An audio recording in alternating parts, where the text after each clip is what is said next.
Tomato ಬೆಳೆಯಲ್ಲಿ ಇತ್ತೀಚಿನ ದಿನಗಳಲ್ಲಿ ಕಂಡುಬರ್ತಿರ್ತಕ್ಕಂಥ ಪ್ರಮುಖ ರೋಗಗಳಲ್ಲಿ ಕಾಯಿಮಚ್ಚೆ ರೋಗ ಕೂಡ ಒಂದು. ಈ ಒಂದು ರೋಗವನ್ನು ಕುರಿತು ಸಂಪೂರ್ಣವಾದ ಮಾಹಿತಿಯನ್ನು ನಾನು ಈ ವಿಡಿಯೋದಲ್ಲಿ ನಿಮಗೆ ತಿಳಿಸ್ಕೊಡ್ತಾ ಇದ್ದೀನಿ. ವಿಡಿಯೋನ ಕೊನೆವರೆಗೂ ನೋಡಿ.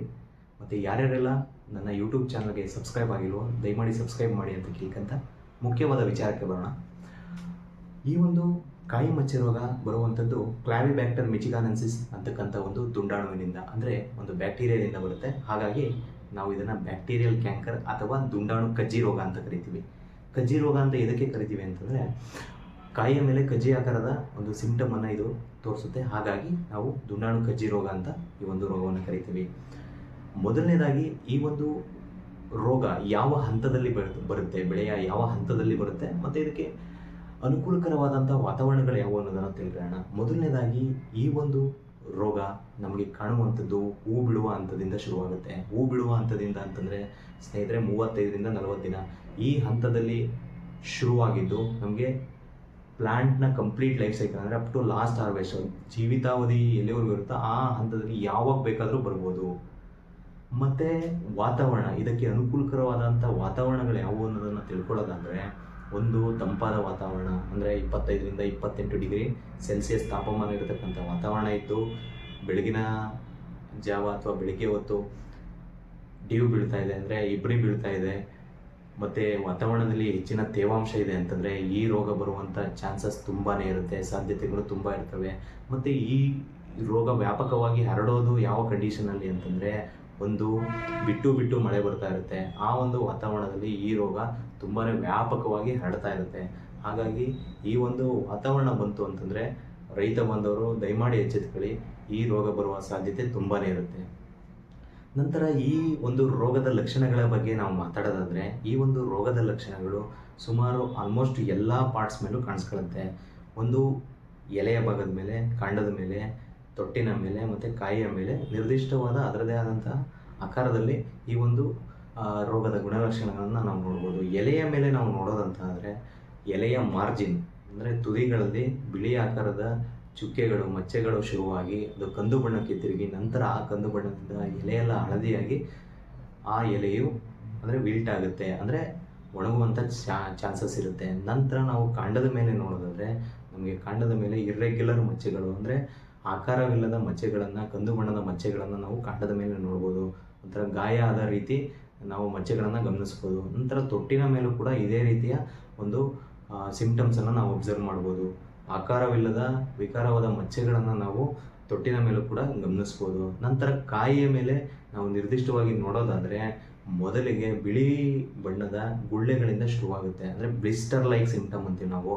ಬಿಳಿ ಬಣ್ಣದ ಗುಳ್ಳೆಗಳಿಂದ ಶುರುವಾಗಿ ಆ ಬಿಳಿ ಬಣ್ಣದ ಗುಳ್ಳೆಗಳು ಕಂದು ಬಣ್ಣಕ್ಕೆ ತಿರುಗುತ್ತೆ. ನಂತರ ಕಂದು ಬಣ್ಣದಿಂದ ಕಂದು ಬಣ್ಣ ಮಿಶ್ರಿತ ಬಿಳಿ ಚುಕ್ಕೆಗಳಾಗ್ತವೆ, ಅಂದರೆ ಬಿಳಿ ಮತ್ತು ಕಂದು ಬಣ್ಣ ಎರಡೂ ಮಿಕ್ಸ್ ಇರುತ್ತೆ. ಆ ಥರ ಚುಕ್ಕೆಗಳಾಗಿ ಆ ಚುಕ್ಕೆಗಳ ವಿಸ್ತೀರ್ಣ ಜಾಸ್ತಿ ಆಗುತ್ತೆ.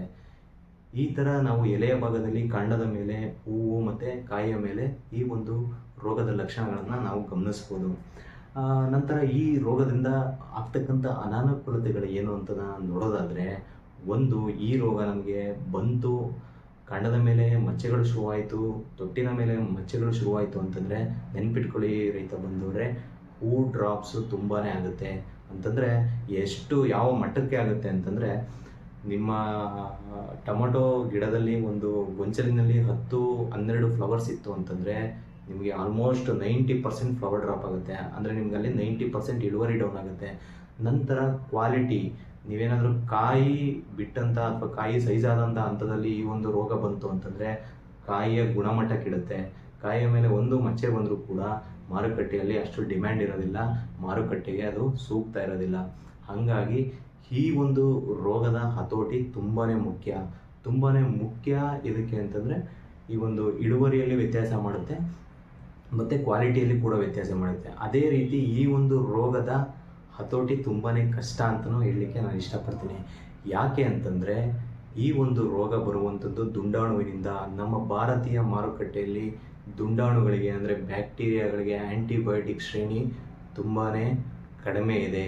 ಆ್ಯಂಟಿಬಯೋಟಿಕ್ ಶ್ರೇಣಿ ನಮ್ಮದು ತುಂಬಾ ಸ್ಟ್ರಾಂಗ್ ಇಲ್ಲ, ಬಹಳ ಲಿಮಿಟೆಡ್ ಪ್ರಾಡಕ್ಟ್ಸನ್ನು ನಾವು ಇಟ್ಕೊಂಡಿದ್ದೀವಿ. ಹಂಗಾಗಿ ಇದರ ಒಂದು ಏನು ಕಂಟ್ರೋಲ್, ಹತೋಟಿ ತುಂಬಾ ಕಷ್ಟ ಅಂತಲೂ ಹೇಳ್ಬೋದು. ಬಟ್ ಹಾಗಾಗಿ ಎಲ್ಲ ರೈತ ಬಂದವರು ಆ ರೋಗ ಬಂದ ಮೇಲೆ ನಾವು ಸಿಂಪಡಣೆ ಮಾಡಿ ಕಂಟ್ರೋಲ್ ಮಾಡ್ತೀವಿ ಅನ್ನೋದಕ್ಕಿಂತ ಮುಂಚೆ, ರೋಗ ಬರೋದಕ್ಕಿಂತ ಮುಂಚೆನೇ ನಾವು ಕಂಟ್ರೋಲ್ ಮಾಡ್ಕೊಂಡ್ರೆ ತುಂಬಾ ಅನುಕೂಲ. ಯಾವ ರೀತಿ ಇದನ್ನು ನಾವು ಕಂಟ್ರೋಲ್ ಮಾಡ್ಬೋದು ಅಂತಂದರೆ, ಪ್ರಾಥಮಿಕ ಹಂತದಲ್ಲಿ ಈ ಒಂದು ಇನ್ಫೆಕ್ಷನ್ ಶುರುವಾಗೋದು, ನೆನ್ಪಿಟ್ಕೊಳ್ಳಿ ರೈತ ಬಂದವರೇ, ಬೀಜದಿಂದ. ಈ ಒಂದು ರೋಗಾಣು ಬೀಜದಲ್ಲಿ ಸರ್ವೈವ್ ಆಗುತ್ತೆ. ಬೀಜ ಎಲ್ಲಿಯವರೆಗೂ ಅದು ವಯಬಲ್ ಇರುತ್ತೋ ಅಲ್ಲಿವರೆಗೂ ಕೂಡ ಈ ರೋಗಾಣು ಇರುವಂಥ ಶಕ್ತಿ ಇರುತ್ತೆ. ಹಾಗಾಗಿ ನೀವು ರೋಗರಹಿತ ಸಸಿಗಳನ್ನು ನೀವು ತರಬೇಕಾಗುತ್ತೆ. ರೋಗರಹಿತ ಸಸಿಗಳನ್ನು ನೀವು ಪ್ಲ್ಯಾಂಟ್ ಮಾಡಿದ್ದೆ ಅದರಲ್ಲಿ ನೀವು ಪ್ರೈಮರಿ ಇನ್ಫೆಕ್ಷನನ್ನು ತಡೆಗಟ್ಬೋದು.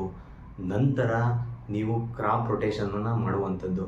ಅಂದರೆ ನಿಮ್ಮ ತೋಟದಲ್ಲಿ ಆಲ್ರೆಡಿ ದುಂಡಾಣು, ಚುಕ್ಕಿ ರೋಗ ಅಥವಾ ಮಚ್ಚೆ ರೋಗ ತುಂಬ ಇದೆ ಅಂತಂದರೆ ನೀವು ಯಾವುದೇ ಕಾರಣಕ್ಕೂ ಟೊಮೊಟೊವನ್ನು ಅತಿ ಹೆಚ್ಚಾಗಿ ಬೆಳೆಯೋಕ್ಕೆ ಹೋಗ್ಬೇಡಿ. ವರ್ಷದಲ್ಲಿ ಒಂದು ಸೀಸನ್ ನೀವು ಬೆಳಿಬೇಕು. ನೀವು ರಿಪೀಟೆಡಾಗಿ ಬೆಳೀತಾ ಇದ್ದೀರಾ ಅಂತಂದರೆ ಆ ರೋಗಕ್ಕೆ ತುತ್ತಾಗುವಂಥ ಸಾಧ್ಯತೆ ತುಂಬ ಇರುತ್ತೆ. ಹಾಗಾಗಿ ಟೊಮೊಟೊ ಜಾತಿಗೆ ಅಥವಾ ಆ ಕುಟುಂಬಕ್ಕೆ ಸೇರಿಲ್ಲದಂತಹ ಬೇರೆ ವೆಜಿಟೇಬಲ್ಸ್, ಬೇರೆ ತರಕಾರಿಗಳನ್ನ ನೀವು ಬೆಳೆಯೋದು ಸೂಕ್ತ.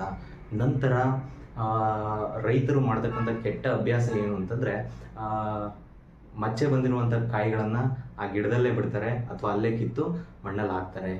ಆ ಅಭ್ಯಾಸವನ್ನು ನಾವು ದೂರ ಮಾಡ್ಕೋಬೇಕು. ಆ ಥರ ಮಾಡೋದ್ರಿಂದ ಆ ಬಂದಿರುವಂಥ ರೋಗಾಣು ನಮ್ಮ ಫೀಲ್ಡಲ್ಲೇ ಇರುತ್ತೆ.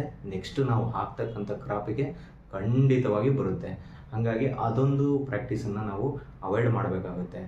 ನಂತರ ಕೆಮಿಕಲ್ ಕಂಟ್ರೋಲ್ಗೆ ನಾವು ಹೋಗೋದಾದರೆ, ನಾನು ನಿಮ್ಗೆ ಹೇಳಿದೆ, ನಮ್ಮ ಹತ್ರ ದುಂಡಾಣು ಶ್ರೇಣಿ ತುಂಬಾ ಕಡಿಮೆ ಇದೆ, ಆ್ಯಂಟಿಬಯೋಟಿಕ್ ಶ್ರೇಣಿ ತುಂಬಾ ಕಮ್ಮಿ ಇದೆ, ಅಂದರೆ ಅಷ್ಟು ರೇಂಜ್ ಇಲ್ಲ.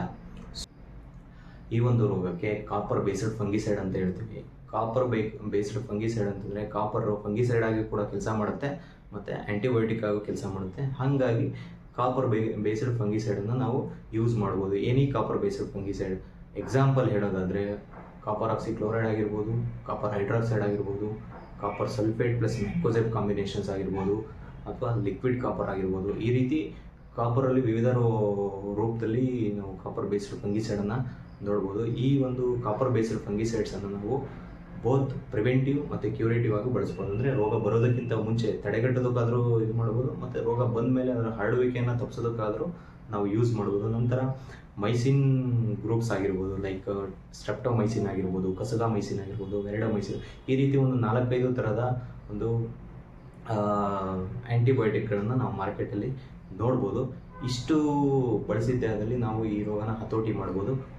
ರೈತರು ಬಂದ ಮೇಲೆ ನಾವು ಬರೋದಕ್ಕಿಂತ ಮುಂಚೆನೇ ನಾನು ಹೇಳ್ದಂಗೆ ವಾತಾವರಣ ಸಿಗ್ತಾ ಇದೆ ಆ ರೋಗಾಣುವಿಗೆ ಡೆವಲಪ್ ಆಗೋದಕ್ಕೆ ಅಂತಂದರೆ, ಆ ಸಮಯದಲ್ಲಿ ನೀವು ಈ ಎಲ್ಲ ಸ್ಪ್ರೇಗಳಿಗೆ ಹೋಗುವಂಥದ್ದು. ಮತ್ತು ನಾನು ಹೇಳಿದಂಥ ಕಲ್ಚರಲ್ ಮೆಥಡ್ಸನ್ನು ಕೂಡ ನೀವು ಫಾಲೋ ಮಾಡಿದ್ರೆ ಈ ಒಂದು ರೋಗನ ನೀವು ಹತೋಟಿ ಮಾಡ್ಬೋದು ಅಂತ ಹೇಳ್ತಾ, ಈ ವಿಡಿಯೋ ನಿಮಗೆ ಇಷ್ಟ ಆದಲ್ಲಿ ಲೈಕ್ ಮಾಡಿ ಮತ್ತು ನಿಮ್ಮ ರೈತ ಮಿತ್ರರಿಗೆ ಶೇರ್ ಮಾಡಿ ಅಂತ ನಾನು ಕೇಳ್ಕೊತಾ ಈ ವಿಡಿಯೋನ ಮುಗಿಸ್ತಾ ಇದ್ದೀನಿ.